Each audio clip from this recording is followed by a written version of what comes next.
ফ্যাসিবাদী ব্যবস্থার বিলোপ এবং নতুন রাজনৈতিক বন্দোবস্তের আকাঙ্ক্ষাকে বাস্তবে রূপ দেওয়ার লক্ষ্যে শুক্রবার আত্মপ্রকাশ করল ছাত্র জনতার অভ্যুত্থানের নেতাদের নবগঠিত দল জাতীয় নাগরিক পার্টি এনসিপি। দলটি সেকেন্ড রিপাবলিক ও নতুন সংবিধান প্রণয়নের লক্ষ্যে গণপরিষদ নির্বাচনে অগ্রাধিকার দিচ্ছে, কিন্তু স্থানীয় সরকার নির্বাচন, জাতীয় নির্বাচন নিয়ে যখন বিতর্ক চলছে, তখন নতুন করে গণপরিষদ নির্বাচনে প্রশ্ন তুলছে রাজনৈতিক দলগুলোর নেতারা। আজ ভোটের ট্রেনে এসব নিয়ে আলোচনা করব, সঙ্গে আছি আমি হাসিব বিল্লাহ।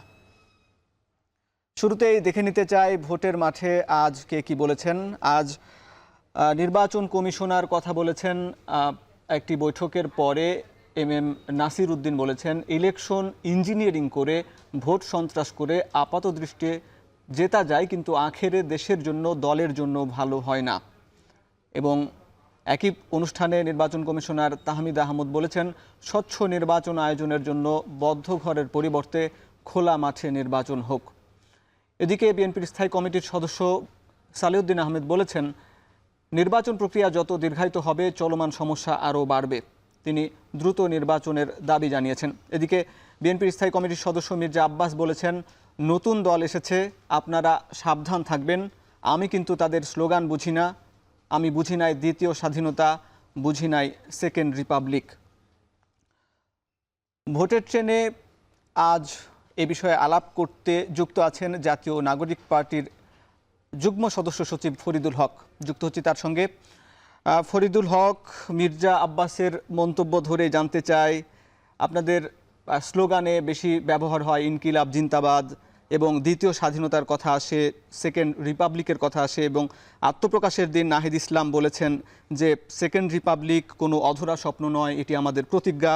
এবং তিনি বলেছেন, আমাদের সেকেন্ড রিপাবলিক প্রতিষ্ঠার জন্য গণপরিষদের নির্বাচনের মাধ্যমে একটি নতুন সংবিধান প্রণয়ন আমাদের অন্যতম প্রাথমিক লক্ষ্য। আসলে তিনি যেমন আত্মপ্রকাশের দিনে কথাটা বললেন, এবং একই সঙ্গে মির্জা আব্বাস বলছেন তিনি বোঝেন না দ্বিতীয় স্বাধীনতা এবং সেকেন্ড রিপাবলিক কি। আসলে কি বোঝাতে চান এসব দিয়ে?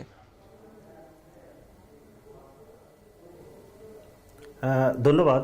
আমি আসলে খুব বিনয়ের সাথে বলতে চাই যে ধরেন বাংলাদেশে জুলাই আগস্টের যে বিপ্লব হলো, আমাদের ছাত্র তরুণরা আমরা যে বিপ্লবের অংশ, আমরা যে বিপ্লব করলাম, এখন হয় কি বিপ্লব একটা প্লাবনের মতো, একটা মহাপ্লাবন যখন আসে মুহূর্তের মধ্যে সব কিছু ভাসিয়ে নিয়ে আসলে চলে যায়। তো প্লাবনের আগে এবং প্লাবনের পরে পৃথিবীর কিন্তু ধরেন ধরন পরিবর্তন হয়ে যায়। তো জুলাইয়ের আগের বাংলাদেশ আর জুলাইয়ের পরের বাংলাদেশ একরকম নয়। তো এখন আপনি যদি মানসিকভাবে, আপনি হয়তো বা শারীরিকভাবে জুলাইয়ের পরে অবস্থান করতেছেন, কিন্তু মানসিকভাবে যদি জুলাইয়ের আগে অবস্থান করেন, তাহলে আপনার কাছে মনে হতে পারে যে আসলে এটা কি ধরনের স্লোগান আসতেছে, কি ধরনের কথা বলতেছে, কিসের সেকেন্ড রিপাবলিক, এই কথাগুলো আসতে পারে। এটা যারা মানে আমি অনুরোধ করব, যারা এখানে যারা সিনিয়র নেতৃবৃন্দ যারা আছেন, তাদেরকে আসলে জুলাইকে ধারণ করতে পারা, জুলাইয়ের যে ঘটনাগুলো, এটা তাদের মনোজগতে আবার রিভাইজ করতে পারা দরকার, যে আসলে কেন আমাদের আবু সাইদরা বন্দুকের নলের সামনে, গুলির সামনে খালি হাতে দাঁড়িয়ে গেল, আসলে কি আকাঙ্ক্ষাটা ছিল। ওই আকাঙ্ক্ষাটা যখন ধারণ করতে পারবো, তখন আসলে আমরা বুঝতে পারবো যে কেন আমাদের সেকেন্ড রিপাবলিক দরকার। আমাদের যে রিপাবলিক ছিল, যেটা 5ই আগস্টে, এখান থেকে ওই রিপাবলিক আসলে স্টপ হয়ে গিয়েছে। 5ই আগস্টে শেখ হাসিনা এবং তার মাফিয়া গোষ্ঠী পলানোর পরে এই রিপাবলিক স্টপ।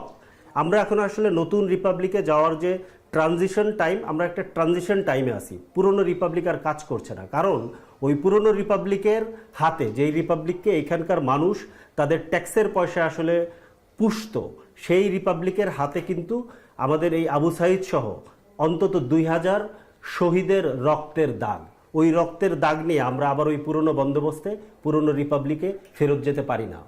কিন্তু দ্বিতীয় রিপাবলিকের জন্য আপনারা বেশ ঝড় তুললেন, আলাপ আলোচনা হলো, সরকার উদ্যোগ নিল, আসলে সেটা এখনো বাস্তবায়ন হচ্ছে না কেন? বাধাটা কোথায়?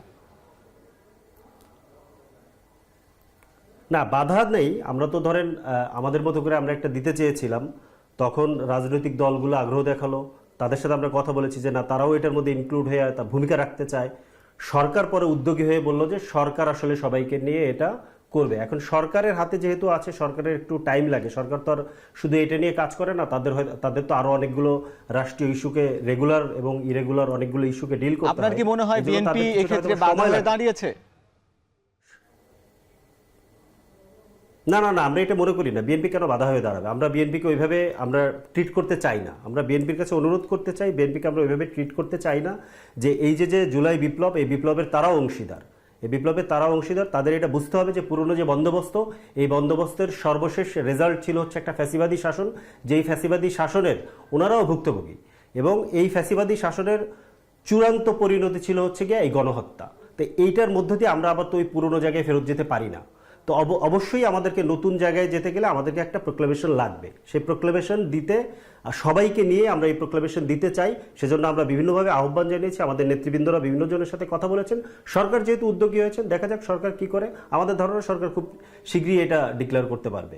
জি, ধন্যবাদ আপনাকে। আমরা আপনার সঙ্গে আরো আলাপ করব গণপরিষদ নির্বাচন সহ আরো নির্বাচন সংস্কার নানা ইস্যুতে। আসলে সেকেন্ড রিপাবলিক নিয়ে আলাপ করলাম, কিন্তু গণপরিষদ নির্বাচনের প্রয়োজনীয়তাটা কি? কারণ ইতিমধ্যে যেহেতু সংবিধান সংস্কার কমিশন তাদের প্রস্তাবনা দিয়েছে এবং ঐক্যমত্যের মাধ্যমে যদি রাজনৈতিক দলগুলো ঐক্যমত্য পোষণ করে তাহলে সেটিকে ধরেই আগামীর জাতীয় নির্বাচন হতে পারে। সেক্ষেত্রে আপনারা গণপরিষদ নির্বাচনের দাবি করছেন কেন? না, এখানে ব্যাপারটা হচ্ছে যে আমরা তো প্রথমত হচ্ছে যে আমরা বলছি যে এই সংবিধানকে বাতিল করে একটা নতুন সংবিধান লাগবে। কারণ পুরনো যে বন্দোবস্ত, পুরনো বন্দোবস্তের প্রধান খুঁটির জায়গাটা তো হচ্ছে এই সংবিধান, যে সংবিধান অলরেডি আসলে 5 তারিখে বাতিল হয়ে গেছে। এখন আমরা আসলে একটা অন্তর্বর্তী সরকার যেমন আছে, আমরা একটা অন্তর্বর্তী সরকার দিয়ে আসলে চলছি। তো ধরেন আপনি চিন্তা করেন যে ধরেন শেখ হাসিনা যেরকম পাওয়ার এক্সারসাইজ করতেন গত 15 বছরে, আমাদের প্রফেসর ইউনূস কি সেই মাত্রার পাওয়ার এক্সারসাইজ করেন না। কিন্তু পুরনো সংবিধান যদি চালু থাকতো তাহলে কিন্তু উনিও এটা করতেন, কিংবা করার সুযোগ ওনার ছিল। তো সেটা যেহেতু নাই, তার মানে হচ্ছে যে আমাদেরকে একটা নতুন সংবিধানের দিকে যেতে হবে। এখন নতুন সংবিধান কিভাবে তৈরি করবেন আপনি? নতুন সংবিধান তৈরি করার পৃথিবীব্যাপী প্রতিষ্ঠিত পদ্ধতি হচ্ছে গণপরিষদ।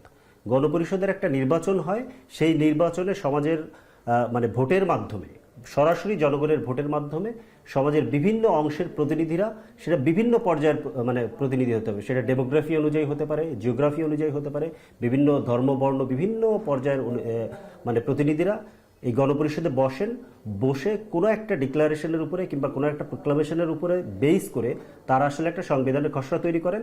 যেই খসড়াটা গণপরিষদের ভেতরে যখন পাশ হওয়ার পর এটা আবার গণভোটে যায়। জনগণ এটাকে গণভোট দিয়ে মানে অ্যাপ্রুভ দেয় যে না, আমরা এই বন্দোবস্তের মধ্যে আসলে আমরা রাষ্ট্রটাকে পরিচালনা করতে রাজি আছি। এর মাধ্যমে এইভাবেই আসলে গণপরিষদটা কাজ করে। কিন্তু বাংলাদেশে যে ধরেন আমরা যে ফ্যাসিবাদী ব্যবস্থা বিলোপের কথা বলেছি, তা ফ্যাসিবাদী ব্যবস্থা মানে কি? ফ্যাসিবাদী ব্যবস্থার জায়গাটা হচ্ছে যে বাংলাদেশে 72 সালে যে সংবিধানটা করা হয়েছে, এই সংবিধানের প্রধানত এই সংবিধানের যে ক্ষমতা কাঠামো, সকল ক্ষমতা, রাষ্ট্রের সকল ক্ষমতা একজনের কাছে তুলে দেওয়া, রাষ্ট্রের সকল প্রতিষ্ঠান, সকল বিভাগ, সকল কিছু একজনের কাছে। এইটা হচ্ছে ফ্যাসিবাদী ব্যবস্থার প্রধান জায়গা। এইটা যতক্ষণ পর্যন্ত আপনি পরিবর্তন না করবেন ততক্ষণ পর্যন্ত বাংলাদেশকে তো আপনি ফ্যাসিবাদী ব্যবস্থা থেকে বের করতে পারবেন না। সবসময় ফ্যাসিবাদ আসার যে আমি জানতে চাই এই জায়গায় যে সংবিধান সংস্কার কমিশন তো ইতিমধ্যে তাদের প্রস্তাবনা দিয়েছে, সেই প্রস্তাবনার আলোকেই যদি রাজনৈতিক দলগুলো ঐকমত্য পোষণ করে তাহলেই তো পরবর্তী নির্বাচিত সরকার সেগুলো যদি বাস্তবায়নের প্রতিশ্রুতি দেয়, তাহলে গণপরিষদ নির্বাচনের প্রয়োজন কি? এখানে একটা ব্যাপার আছে। পরবর্তী নির্বাচিত সরকারের যে কথাটা বলছেন সেটা হচ্ছে যে পুরনো সংবিধান অনুযায়ী। এখন পুরনো সংবিধানের যে পুরনো সংবিধানের সংকট হচ্ছে যে এটাকে আপনি খেয়াল করেন যে 16 বার কিংবা 17 বার যেটা সংশোধন বলে, যেটা সংশোধন করা হয়েছে, এই সংশোধন করা হয়েছে 2/3 মেজরিটির বলে, যেটা সংবিধানের প্রভিন্স হচ্ছে এরকম। কিন্তু সংবিধানকে যখন আপনি সংস্কারও অন্তত যদি করতে চান, নতুন সংবিধানের আপাতত তর্কের খাতিরে আমি টেবিলের বাইরে রাখলাম, যদি সংবিধানের ক্ষমতা কাঠামো তো অন্তত সংস্কার করতে হবে, না হলে তো আপনি এখান থেকে ফ্যাসিবাদ ফেরত আসা ঠেকাতে পারবেন না। সেটাও যদি আপনি করতে চান তাহলে অবশ্যই আপনাকেই ক্ষমতা কাঠামোকে সংস্কার করতে হবে। ক্ষমতা কাঠামো সংবিধানের মৌলিক জায়গা, এটার মূল ভিত্তির জায়গা। এটাকে যদি আপনি পরিবর্তন করতে চান, এই 2/3 মেজরিটি দিয়ে যদি আপনি পরিবর্তন করতে চান, তাহলে যেটা হবে যে আপনি খেয়াল করেন তত্ত্বাবধায়ক সরকার ব্যবস্থা, যেটা সংবিধান সংশোধন করে সকল দলের ঐক্যমতের ভিত্তিতেই তো 96 সালে হলো, এইটাকে কিন্তু 2/3 মেজরিটির বলে, 2/3 মেজরিটির জোরটা ছিল বিদায়ী শেখ হাসিনা কিন্তু আসলে জুডিশিয়াল কু করতে পেরেছিলেন, এবং জুডিশিয়াল কুয়ের মাধ্যমে প্রথমে আদালত থেকে এটাকে বাতিল করলেন, বাতিল করার পরে উনি 2/3 মেজরিটির বলে এই সংসদের এটাকে উনি ফেলে দিলেন, তত্ত্বাবধায়ক সরকার ব্যবস্থা। তা আজকে আমরা সবার মতামতের ভিত্তিতে আজকে আমরা ধরেন একটা মানে সংস্কার করলাম, যেটাকে অন্যরা যদি সংস্কার বলে, আমরা এটাকে সংস্কার বলতে চাই না, অন্তত সংস্কারও বলতে চাই না। যদি সংস্কারও করতে হয় তাহলে গণপরিষদ লাগবে। তো আজকে সবাই মিলে ধরেন আমরা একটা সংশোধন করলাম, পরবর্তীতে কেউ একজন এসে যে এটা সরিয়ে দিবে না 2/3 মেজরিটির জোরে, সেটা তো কোনো গ্যারান্টি নেই। আমাদের যে জায়গাটা বোঝা দরকার যে জাতীয় সংসদ আসলে সংবিধান পরিবর্তন করার জায়গা না, সংবিধান বানানোর জায়গা না। জাতীয় সংসদ হচ্ছে সংবিধানের আলোকে চলে, সংবিধানের অধীনে চলে জাতীয় সংসদ। জাতীয় সংসদ সংবিধানের ঊর্ধ্বে না। সংবিধান আসলে জনগণ তৈরি করে। তো আমাদেরকে এই সংবিধানকে পরিবর্তন করতে হলে তো বটেই, সংবিধানকে সংস্কার করতে হলে জনগণের কাছে যেতে হবে, জনগণের ম্যান্ডেট নিয়ে গণপরিষদ গঠন করে তারপর এটা করতে হবে, না হলে এটা কোনো স্থায়ী আপনারা সমাধান যখন হবে না। এটা আমরা বিএনপি সহ যেসব বিরোধী দল ছিল আওয়ামী লীগের বিরুদ্ধে একসাথে আন্দোলন করেছেন, আপনি রাষ্ট্র সংস্কার আন্দোলনের রাজনৈতিক সমন্বয়কের দায়িত্ব পালন করেছেন, বিএনপির সঙ্গে যুগপৎ আন্দোলন করেছেন, তখনই আপনারা সংস্কার প্রস্তাবনাগুলো দিয়েছিলেন এবং বিএনপি সেখান থেকে তার 31 দফা সংস্কার প্রস্তাবনা তখন দিয়েছে এবং সেটা নিয়ে গণঅভ্যুত্থানের পরেও আলাপ আলোচনা করছে এবং সেটা নিয়ে সভা সমাবেশ সেমিনার করছে। আসলে সেই বিএনপির 31 দফার যে সংস্কার, সেটার সঙ্গে বর্তমান গণঅভ্যুত্থানের পরবর্তী যে আকাঙ্ক্ষা, সেটার কি আসলে কোনো পার্থক্য আছে বা আর কোনো আকাঙ্ক্ষার আরো প্রয়োজন আছে কিনা, মানুষের চাহিদার পরিবর্তন হয়েছে কিনা? না, পার্থক্য তো এটা হিউজ পার্থক্য। মানে আমি নিজে ধরেন যুগপৎ আন্দোলনের একজন ধরেন সংগঠক হিসেবে আমি বলতে পারি যে ওই 31 দফা একটা ফ্যাসিবাদী সময়, একটা ফ্যাসিস্টের বিরুদ্ধে আমরা সকল রাজনৈতিক দলের ঐক্য হচ্ছে। আমরা তখন ভাবছিলাম যে জনগণ সম্ভবত এই ঐক্যের মধ্যে আসতেছে, কিন্তু জনগণ তো আমার এটা স্বীকার করতে কোনো কার্পণ্য নেই। আমাদের যে এই যুগপৎ আন্দোলনের জনগণ আমাদের সাথে নেমে আসেনি, তো গুলি খাওয়ার তো প্রশ্নই আসে না। এই আন্দোলন আমরা এক প্রকার এই আন্দোলন আমরা ফেল করছি। শেখ হাসিনা একটা ডামি নির্বাচন করেছে এখানে, সে নিজেই তার নিজের ক্যান্ডিডেটের বিরুদ্ধে, মানে নিজের ক্যান্ডিডেটের বিরুদ্ধে সে নিজে আর একটা ক্যান্ডিডেট দাঁড় করিয়েছে। এরকম একটা ব্যবস্থা আমরা তো এটাকে ফেরাতে পারিনি। কেন? কারণ জনগণ আমাদের সাথে আসেনি, খুব সিম্পল। কিন্তু এরপরে আপনি দেখেন সামান্য একটা কোটা সংস্কারের ছাত্রদের দাবি, সেটার উপরে যেভাবে শেখ হাসিনা যুদ্ধ চাপিয়ে দিয়েছিল, বাংলাদেশের প্রত্যেকটা জনগণ এটার বিরুদ্ধে দাঁড়িয়েছে। প্রত্যেকটা জনগণ, শুধু শেখ হাসিনার ওই মাফিয়া গোষ্ঠীর কয়েকশো মানুষ ছাড়া সবাই এটার বিপক্ষে ছিল। এইটার মধ্য দিয়ে বাংলাদেশ তো আসলে একটা অন্য জায়গাতে বাংলাদেশ চলে গেছে। এই শহীদের রক্তের দাম আমি আসলে কি দিয়ে মিটাবো? আমি কি ওই পুরনো একটা নির্বাচন মানে শুধুমাত্র একটা নির্বাচনের জন্য যদি নামতে হইতো, তাহলে তো 7ই জানুয়ারিতে বাংলাদেশের জনগণ নামতো। কেন নামেনি? কারণ বাংলাদেশের জনগণ পরিষ্কারভাবে বোঝে যে শুধুমাত্র একটা নির্বাচন করে বাংলাদেশের মানুষের ভাগ্যের কোনো পরিবর্তন হবে না। এটা 53 বছরের একটা ভয়ঙ্কর ফ্যাসিবাদী ব্যবস্থার একটা বন্দোবস্ত এখানে আছে। আমাদের একটা নতুন বন্দোবস্তে যেতেই হবে। এটা এই জুলাই গণঅভ্যুত্থানের 53 বছরের যে ফ্যাসিবাদী ব্যবস্থা, সেটির বিলোপের কথা বলছেন এবং নতুন রাজনৈতিক বন্দোবস্তের কথা আপনারা বলছেন। আপনার কথা আমরা শুনলাম। আপনি আমাদের সঙ্গে যুক্ত থাকার জন্য অনেক ধন্যবাদ জানাচ্ছি। দর্শক, যুক্ত ছিলেন জাতীয় নাগরিক কমিটির যুগ্ম সদস্য সচিব ফরিদুল হক। এবার জানব সংসদীয় আসনের পরিক্রমা। জানাতে চাই বাগেরহাট 4 আসন, যেটি সংসদীয় আসন 98। আমরা দেয়ালে দেখে নিই। সীমানা মোরেলগঞ্জ ও শরণখোলা উপজেলা, মোট ভোটার 3,53,000, পুরুষ ভোটার 1,78,000 এবং নারী ভোটার 1,75,000। দর্শক, এই ছিল ভোটের ট্রেনের আজকের আয়োজন। শেষ করছি ভোটের ট্রেনের আজকের পর্ব। কাল দেখা হবে নতুন কোনো পর্বে, নতুন কোনো বিষয়ে। সে পর্যন্ত শুভকামনা।